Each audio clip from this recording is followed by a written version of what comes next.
Yo, what up guys, iReapism here, and welcome back to another video. Today we're going to be taking a look at episode 8 of RaZe Dev. Now, this episode is pretty crazy. It's a big announcement for me, myself, and a few other people that are now part of the map. Now, let me give you a brief history of who I am as a map maker. Now, I've made plenty of maps in the past before. Most of them were CTM style maps, complete the monument, with a goal of gathering wool. Then I started to move on to PvP maps a year ago. I built this map called Terminal, and that was a solo project. And then I built this map called 7327. A lot of you know what that is, and I foreclosed development for this map to take place. Now,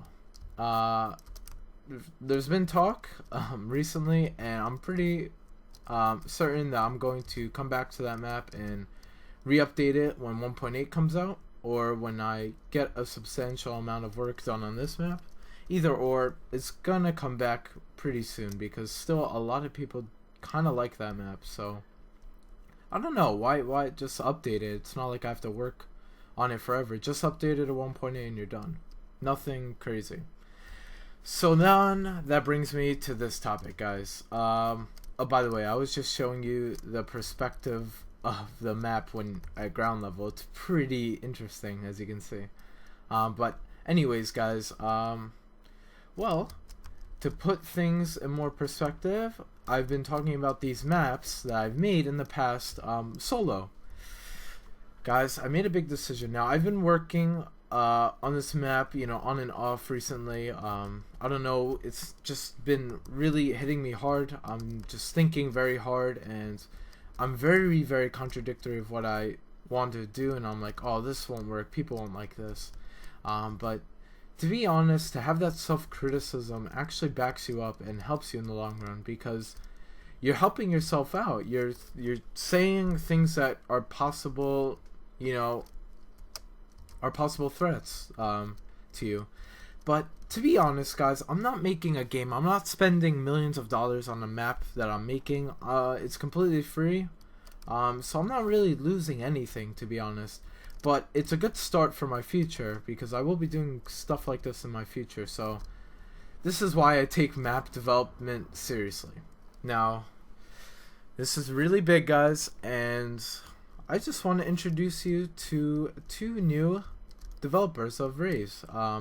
They are map builders. I will be doing all the redstone. Everything else is my job.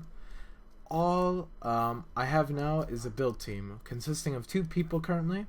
That is the Legend of Steve and Burnout. ItzBurnout, that is. And we're gonna start working on the map soon. It's very interesting to work with more people. These people are insanely good at building. I know what they're capable of. These are people I trust. One of them is a member of Recra, that is the Legend of Steve. So it's very trustworthy people I'm working with. And it's very good. These people work together. They know how to build together, and they're very, very strong in medieval style, and this is what the map's going to be like. So it's very, very good for me. So not only will they be building the map, is that they will be building a map. So guys, that might sound a little bit to you, but that's pretty big for me. Coming from a solo map builder, it's pretty interesting. I have more people to talk with, and it's interesting. Not only are they builders, but they're technically part of the map now. So it's really, really interesting. I'm very excited, and I'm very nervous at the same time. I hope all goes well. But you always have to start from somewhere, and I thought that intro of introducing to you my past of a map maker, it's pretty interesting. Now you guys kind of know where I'm coming from. I'm not just this guy who is ambitious and works with map making, but I'm really open to new ideas. I really am. I would have never considered it previously, and my old maps because I was very, very hard-headed, and I always thought I can get things done alone. But to be honest, let's move away from that.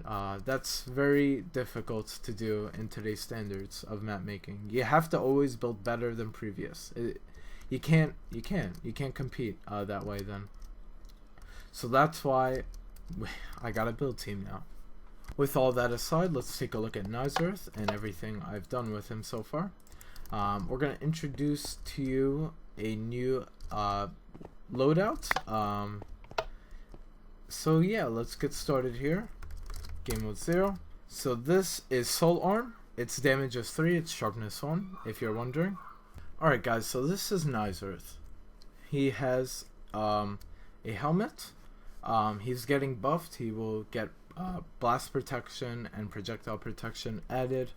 But for now, that's all his armor is. It's just solely based on the randomness of protection and projectile protection. All these protections you can assign to an armor piece.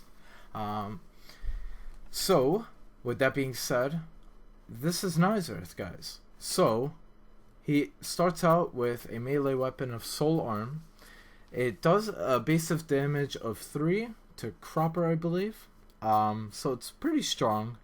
Remember I was talking about he's going to be a ranged physical, meaning with range he does the equivalent of physical damage, high physical damage like Reaper, but it's ranged, so you have to aim it. That is that. It's still here a possibility. Temporarily I have Soul Arm here. So its passive is 3 successful hits, makes the fourth one stun. Pretty interesting combo over here. If you can think about this as a fighting scenario, you hit 1, 2, 3, and then you use this. So this is very interesting, guys. Now let's say I want to set my soul count higher than it's supposed to be. Well, I can't. The game won't allow me. You can only obtain 24 souls. You've reached the maximum of 24 souls. Now we can edit this, make it very high. No matter what I do, it will never ever allow me to have 24. It'll just set it back at its maximum of 24. I can never have more than 24. Now if I was in the game and people were here and it's adding 2 or 1 or whatever, the amount of enemies that I'm soul reaping from, it's just going to bring it down to 2 and keep spamming you with this message, just warning you that you are not allowed to. It's very interactive, it's very easy to see the messages, it's very clear of what it's saying. So yeah, I think that design element of the Soul Reaper is kind of done. But of course Soul Swipe, I can't show you it working because there's a bug in the game where it doesn't, that bobber thing doesn't stick to an entity, so I'm just going to showcase that really quick here.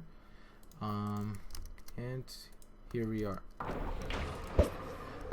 That is, it doesn't work with a player. Yeah, I can guarantee you guys, I tried. Something weird about his passive, just that he gets haste 3. This is just to show that he's, he hits fast as a physical. As you can see, very fast, just to show that he, he's just a physical. It's supposed to show that, it's fast swiping, in a way, Soul Arm. So, you're probably noticing some bugs with the Soul Reaper. If it's too fast, you know how it doesn't detect? That won't be a problem, guys, because this is in between 2 items. So if I were to move this to 9, probably where it will be in the actual map, it's very unlikely that you would move like that. I don't know, I will fix and iron out those bugs in the actual map, but for now, it'll operate properly and recognize if you don't switch in between a tick. It'll recognize more than 2 ticks. Like if I were to set this, see how it's detecting after a certain amount of time. So what I have to do is like press it and then see how I get the effects. Because it's set my count to it, but it's not removing it because it was too fast for the comparator over here to react. That's the whole idea with this.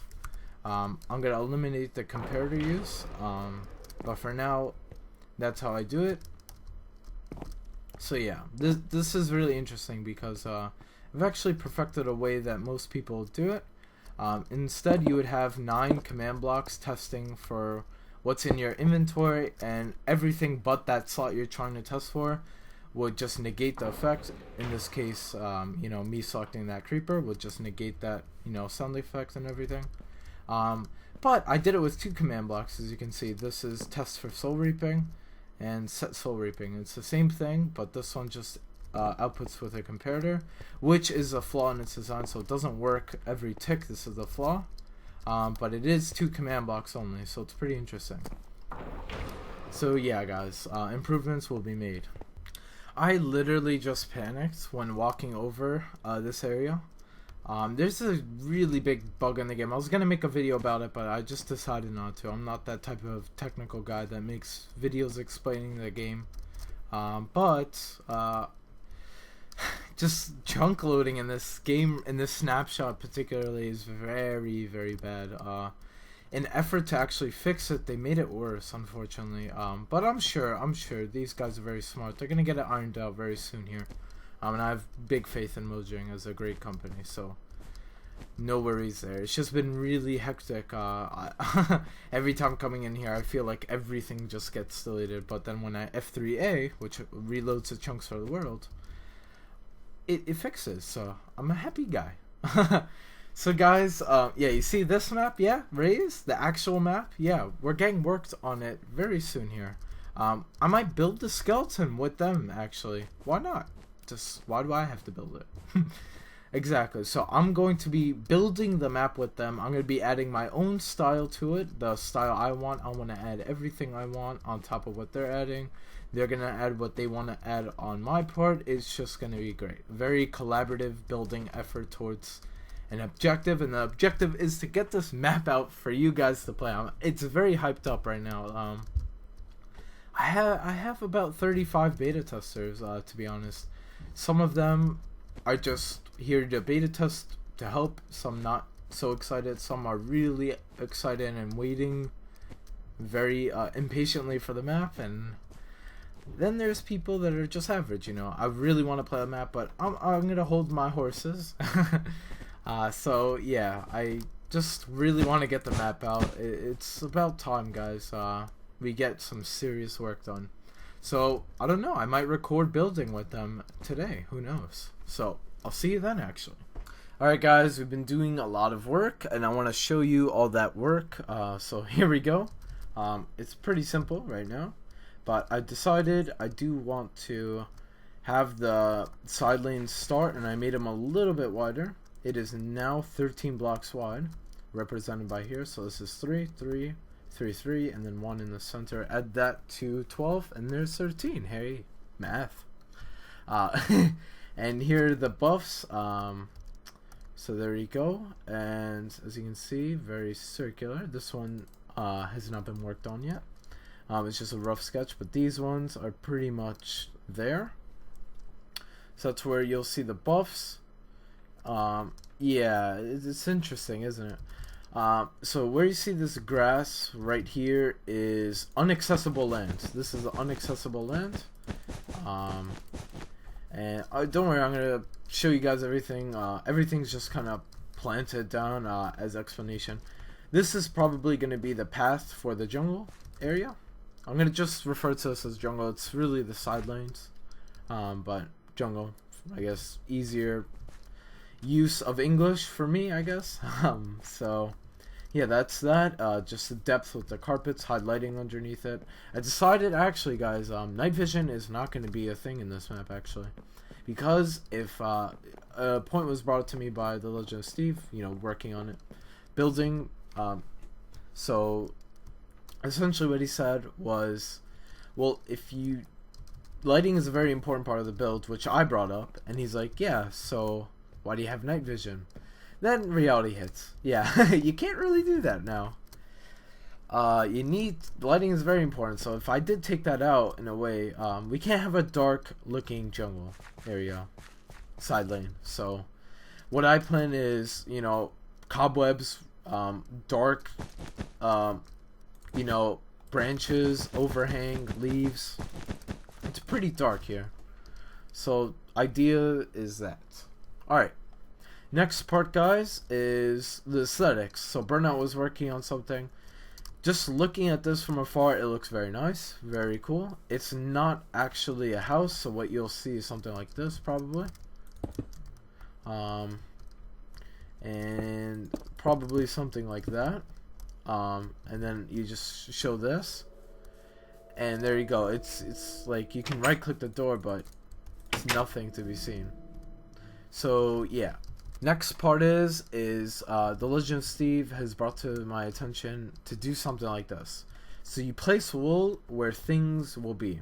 So for example, we see a lot of light gray, and that's indicating roads. So as you can see, that follows up, and everything else, we got structures, greenery, we got terrain, meaning mountains and stuff like that, and decorations, aesthetical stuff like this, maybe. I don't know if this is really structure, because it has no purpose. You can't interact with the actual building itself. But yeah, that is idea. Again, this is what I really want for the jungle, side lane, pathway. It's going to be leveled, though. It's not going to be just flat. But yeah, that's that. And then we have another one, but just red for different lanes. And this is exactly where the bottom beacon will be. Beacon as in that wither thing I've been showing you guys the past few episodes. It'll be directly under. This is where I'm indicating that you can go down. So it'll be a down area somewhere over here.